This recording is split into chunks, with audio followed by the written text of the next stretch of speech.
ವೇದಿಕೆಯಲ್ಲಿರ್ತಕ್ಕಂಥ ಸರ್ವರಿಗೂ ನನ್ನ ನಮನಗಳು. ಯಾಕೆಂದರೆ ಭಾಳಷ್ಟು ಸಮಯ ಆಯಿತು, ಸಭೆ ಶುರುವಾಗಿ 4:45 ಶುರುವಾಯಿತು, ಈಗ 6:15 1.5 ಗಂಟೆ ಕೇಳಿದ್ದೀವಿ ಮಾತುಗಳನ್ನು. ಮಾತಾಡೋಕ್ಕೆ ಶುರು ಮಾಡಿದರೆ ಮಾತು ಬಲ್ಲವರು, ವಿಷಯ ಗೊತ್ತಿರ್ತಕ್ಕಂಥವ್ರು ಸಾಕಷ್ಟು ಮಾತಾಡ್ತಾ ಹೋಗ್ಬೋದು. ಆದರೆ ನನಗಿಲ್ಲಿ ಮಾತುಗಳನ್ನು ಬರ್ಕೊಟ್ಟಿದ್ದನ್ನು ಆಡಿ ಆಡಿ ಅಭ್ಯಾಸ ಆಗಿಬಿಟ್ಟಿದೆ. ಅದರಿಂದ ನಾನೇ ಮಾತಾಡೋದು ಅಂತ ಹೇಳಿದ್ರೆ ಸ್ವಲ್ಪ ನನಗೆ ಕಷ್ಟವಾದಂಥದ್ದು. ಮಾಸ್ತಿ ಏನು ಬರ್ಕೊಟ್ಟಿದ್ರು ಅದು ನಾನು ಮಾತಾಡಿದ್ದೀನಿ.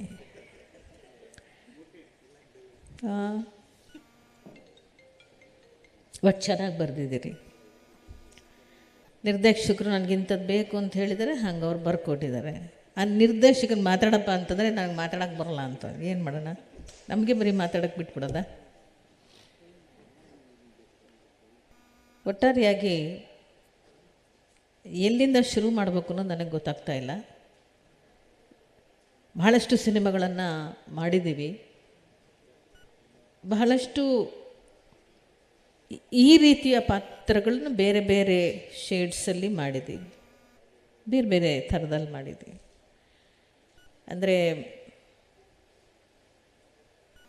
ಸಾಮಾಜಿಕವಾಗಿ ತುಳಿತಕ್ಕೆ ಒಳಗಾದಂತಹ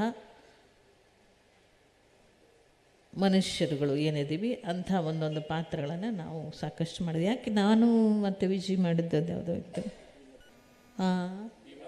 ಭೀಮಾ ತೀರದಲ್ಲಿ ಇರ್ಬೋದು, ಅಥವಾ ವೀರು ಎಸ್ ನಾರಾಯಣ್ ಅವ್ರು ಮಾಡಿದ ವೀರು,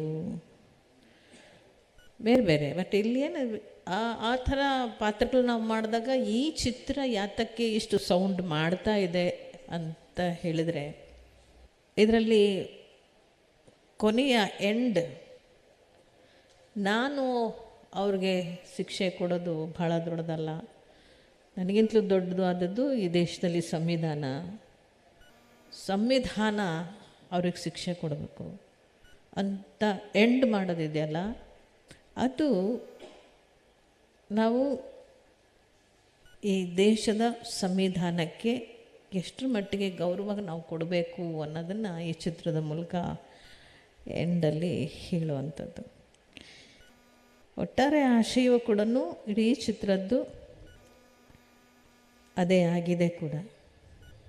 ಶಿಕ್ಷಣ, ಹೋರಾಟ, ಸಂಘಟನೆ, ಮಗಳಿಗೆ ಶಿಕ್ಷಣವನ್ನು ಕೊಡಿಸೋ ಅಪ್ಪ, ತನಗೆ ಶಿಕ್ಷಣ ಇರೋದಿಲ್ಲ, ಮಗಳಿಗೆ ಶಿಕ್ಷಣ ಕೊಡಿಸ್ತಾನೆ. ನಮ್ಗೆ ಯಾರಿಗೂ ವಿದ್ಯಾಭ್ಯಾಸ ಇಲ್ಲ, ಆದರೆ ನಮ್ಮ ಮಕ್ಕಳು ಚೆನ್ನಾಗಿ ಓದಬೇಕು ಅನ್ನೋವಂಥದ್ದು ಇದೆಯಲ್ಲ ಶಿಕ್ಷಣ, ಅದೇ ನಿಜವಾಗ್ಲೂ ಕೂಡ ಸಂವಿಧಾನದ ಮೂಲ ಆಶಯ. ಪ್ರತಿಯೊಬ್ಬರೂ ವಿದ್ಯಾವಂತರಾಗಬೇಕು, ವಿದ್ಯೆಯನ್ನು ಕಲಿಯೋದರ ಮೂಲಕ ಪ್ರಶ್ನಿಸುವಂತಹ ಸ್ವಭಾವವನ್ನು ಬೆಳೆಸ್ಕೋಬೇಕು.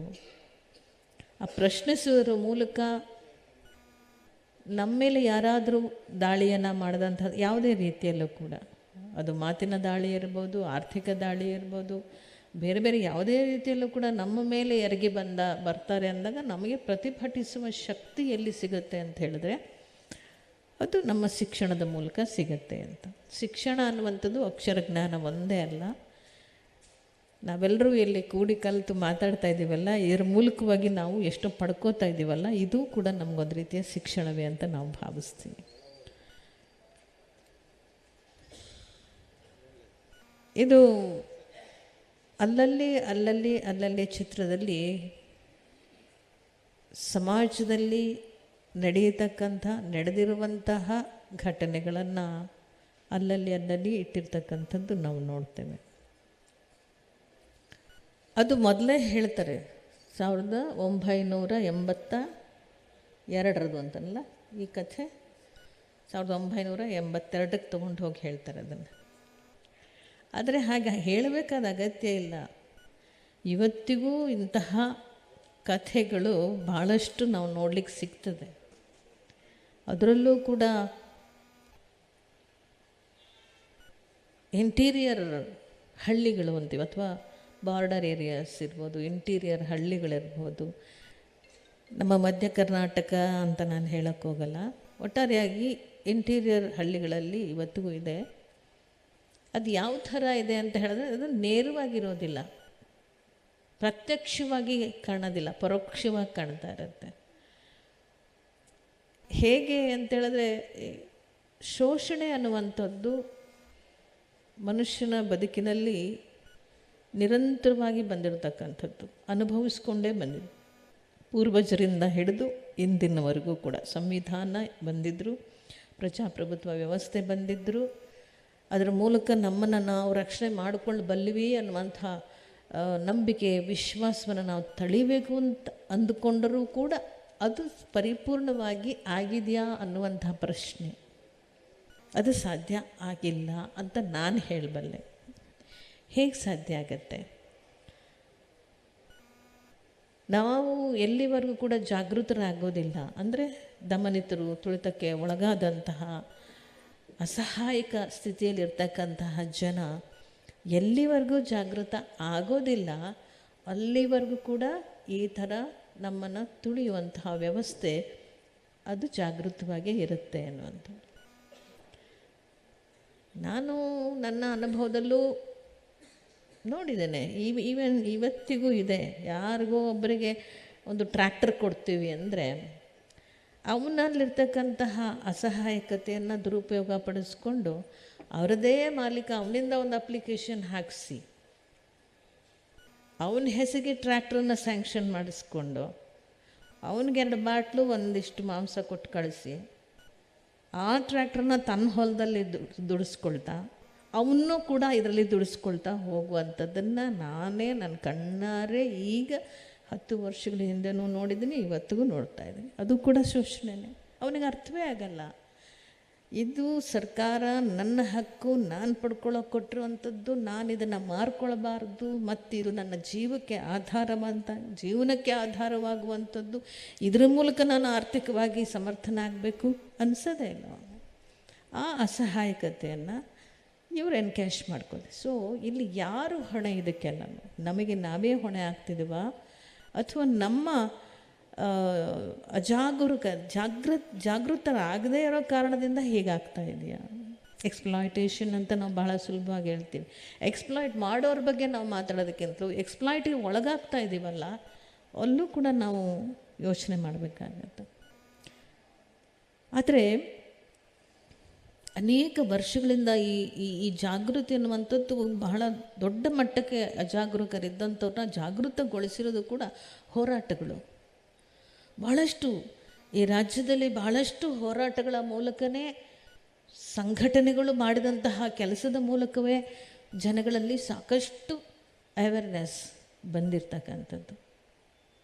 ಅದು ಇದನ್ನೆಲ್ಲ ನೋಡಿದಾಗ ಈ ಚಿತ್ರದಲ್ಲಿ ಒಬ್ಬ ರಾಚಯ್ಯ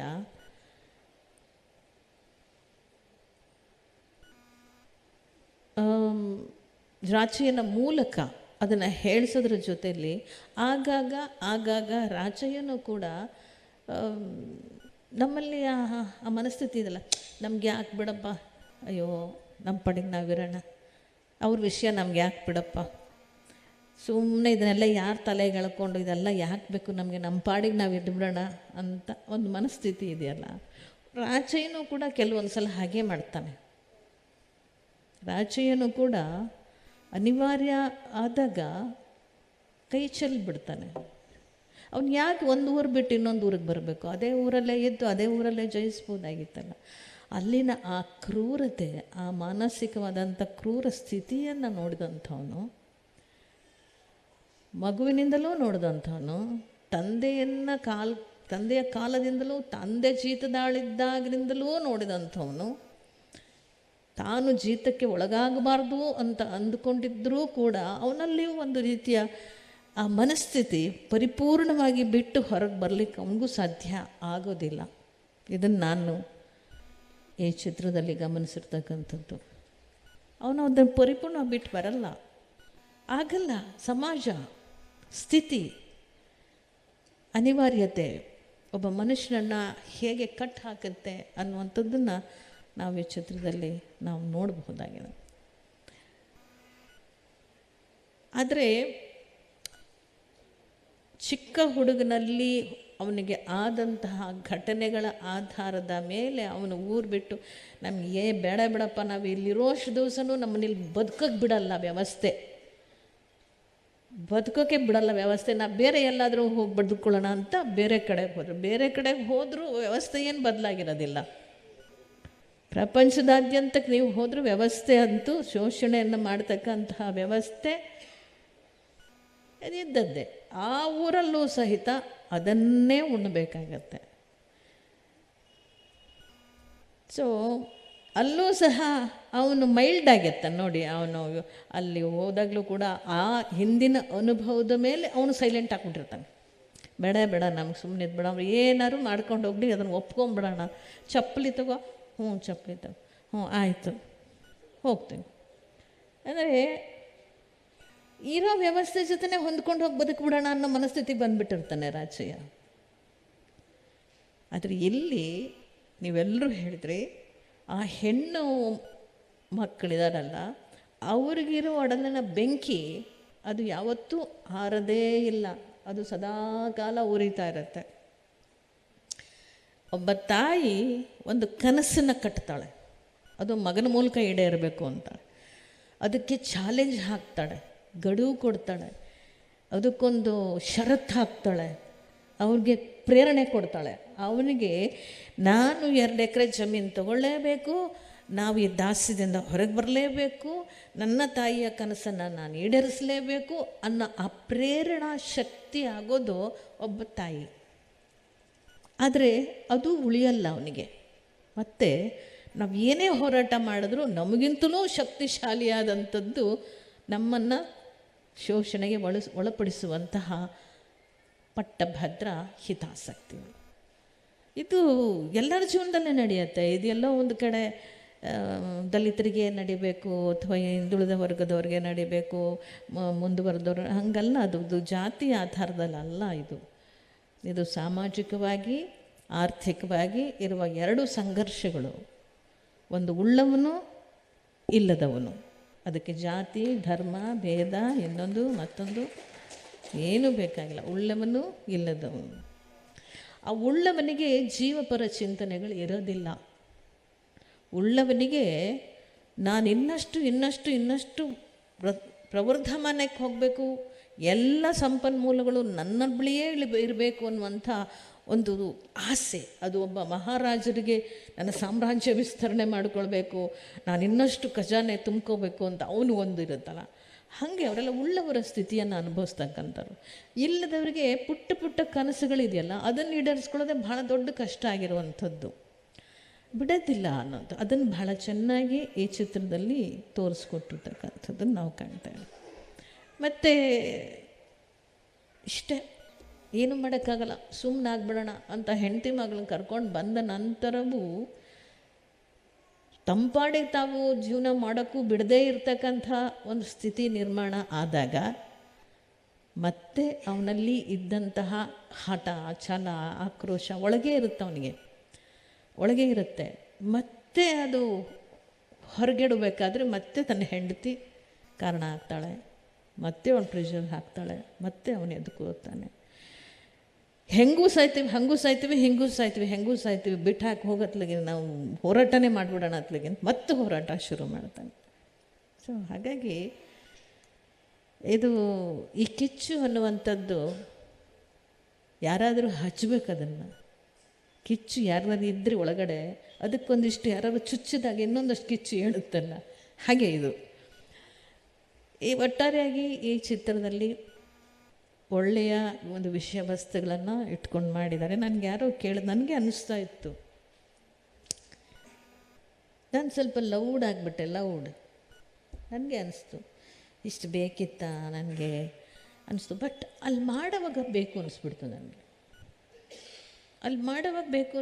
ಆಮೇಲೆ ನನಗೊಬ್ಬರು ಕೇಳಿದೆ, ನಾನು ಇದೇ ಥರನೇ ನಮ್ಮ ವಿಚಾರವಂತರು ಪ್ರಗತಿಪರರು ಥರ ಏನಂತ ಹೋರಾಟಗಾರಕ್ಕೆ ಸ್ವಲ್ಪ ಜಾಸ್ತಿ ಆಗೋಯ್ತಲ್ವಾ ಅಂತ ಅನ್ನಿಸ್ತಾ ಇದೆ ನಿಮಗೇನು ಅನ್ನಿಸ್ತು? ಖಂಡಿತವಾಗ್ಲೂ ಇಲ್ಲ. ಯಾಕಂದರೆ ಮಳೆಯೇ ಕಾಣದೇ ಇರತಕ್ಕಂಥ ಪರಿಸ್ಥಿತಿಯಲ್ಲಿ ತುಂತುರು ಹನಿಗಳು ಬಿದ್ದುಬಿಟ್ರೆ ಮಳೆಯನ್ನು ನೋಡಿ ನಾವು ಎಷ್ಟು ಸಂತೋಷ ಪಟ್ಕೊಂಡು ಹೊರಗಡೆ ಓಡಿ ಬಂದು ಮಳೆಯನ್ನು ಎಂಜಾಯ್ ಮಾಡ್ತೀವಲ್ಲ, ಹಾಗಿದೆ ಆ ಒಂದು ಸ್ಥಿತಿ ನಿಮ್ಮದು ಅಂತ. ಅಂದರೆ ಅವನ ಕಂಬವನ್ನು ಕೆಡುವುದಾಗ ಸಾಧ್ಯವೇ ಇಲ್ಲ. ನ್ಯಾಯದ ಕಂಬವನ್ನು ಕೆಡಬೋದು ಅಂದರೆ ಎಲ್ಲಾದರೂ ಉಂಟೆ? ಅಂಥ ಇಡೀ ಊರನ್ನೇ ತನ್ನ ಶಕ್ತಿಯಲ್ಲಿ ಇಟ್ಕೊಂಡಿರ್ತಕ್ಕಂಥವ್ನ ಮುಂದೆ ಕಂಬನ ಕೆಡು ಬಿಡ್ತಾನೆ. ಯಾರು ಕೆಲಸಕ್ಕೆ ಬರ್ತಾನೋ, ಯಾರು ಜೀತದ ಮಗ, ಅವನು ಕಂಬದಲ್ಲಿ ಕೆಡು ಬಿಡ್ತಾನೆ ಅಂದರೆ, ಒಂದು ಮಗುವಿನಿಂದ ಆ ಒಂದು ದೇವರನ್ನು ಮುಟ್ಟಿಸ್ಬಿಡ್ತಾನೆ, ಹತ್ತಿಸಿ ಅದನ್ನು ಮುಟ್ಟಿಸ್ಬಿಡ್ತಾನೆ ಅಂತಂದರೆ, ನಮಸ್ಕಾರ ಮಾಡಿಸ್ಬಿಡ್ತಾನೆ. ಆ ತಾಯಿಗೆ ಇದೇನು ಜೀವನದಲ್ಲಿ ಕಂಡೇ ಇಲ್ವಲ್ಲ, ಅವಳೇನು ಕಂಡೇ ಇಲ್ಲ. ಅವಳು ಯಾವತ್ತಿದ್ರೂ ಕೂಡ ಅನ್ನ ತಟ್ಟೆ ಮುದ್ದೆ ಕೊಟ್ಟರೆ ಮುದ್ದೆನೇ ಬೇಕಾದ್ರೆ ಕಾಲಲ್ಲಿ ಒದ್ರೆ ಅದು ಮಣ್ಣಲ್ಲಿ ಬಿದ್ದರೂ ಕೂಡ ಆ ಮುದ್ದೆ ಮತ್ತೆ ತೊಳ್ಕೊಂಡು ತಿಂದಂಥ ಅಭ್ಯಾಸ ಇರುತ್ತೆ ಹೊರತು ಇದನ್ನು ಅನುಭವಿಸಿ ಗೊತ್ತೇ ಇಲ್ಲ ಜೀವನದಲ್ಲಿ. ಆ ಆನಂದ ಹೇಗಿರ್ಬೋದು, ಆ ಒಳಗಿನ ಸಂಕಟ ಹೇಗಿರ್ಬೋದು, ಅದು ಒಂದು ವಿಜಯ, ಒಂದು ಗೆಲುವು ಅವ್ರಿಗೆ, ಆ ತಾಯಿಗೆ.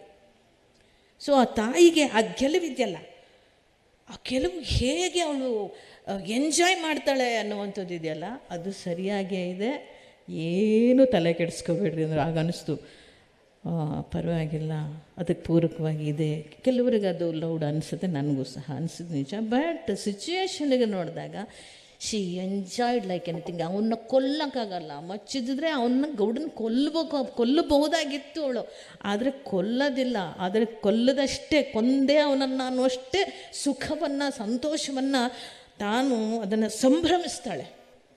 ಹೊಡಿರಲೇ ಅಂತಾಳೆ, ಅಂದರೆ ಅಲ್ಲಿಗೆ ಅಂದರೆ ತಮಟೆ ವಾದ್ಯ ಒಡ್ಡಿರಲೇ ಅಂತಾಳೆ, ಅಂದರೆ ಎಂಜಾಯ್ ಮಾಡ್ರೋ ನೀವು ಅಂತ ಹೇಳ್ತಾಳೆ. ನಮಗೆ ಸಿಕ್ಕಿದ ಒಂದು ಇಡೀ ಸಮುದಾಯಕ್ಕೆ, ಇಡೀ ಊರಿಗೆ ಇಂಥ ಒಂದು ಸ್ಥಿತಿ ಬಂತು, ಇದೊಂದು ಕಂಬ ಕಡಿದ್ವಲ್ಲ ನಾವು, ಖುಷಿ ಪಡ್ರೋ ಅಂತ ಖುಷಿ ಪಡ್ತಾಳಲ್ಲ, ಅವಳ ಹೊಟ್ಟೆಲಿ ಎಷ್ಟು ಬೆಂಕಿ ಇರ್ಬೋದು, ಎಷ್ಟು ಬೆಂಕಿ ಇರ್ಬೋದು. ಹಾಗೆ ಒಂದೊಂದು ಕಡೆನೂ ಕೂಡ ಬಹಳ ಚೆನ್ನಾಗಿ ಹೆಣ್ಕೊಳ್ತಾ ಹೋಗಿದ್ದಾರೆ.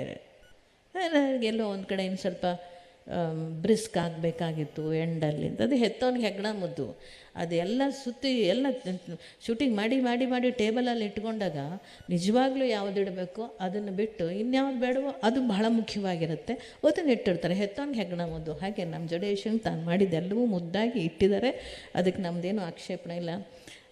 ನಾನು ಹೇಳಿದೆ ನೋಡ್ಕೊಂಡು ಬಂದ ತಕ್ಷಣ, ಕೆಲವೊಂದು ಕಡೆ ಬ್ರಿಸ್ಕ್ ಮಾಡಬೇಕಾಗಿತ್ತಪ್ಪ ಅಂತ ಹೇಳಿಬಿಟ್ಟು.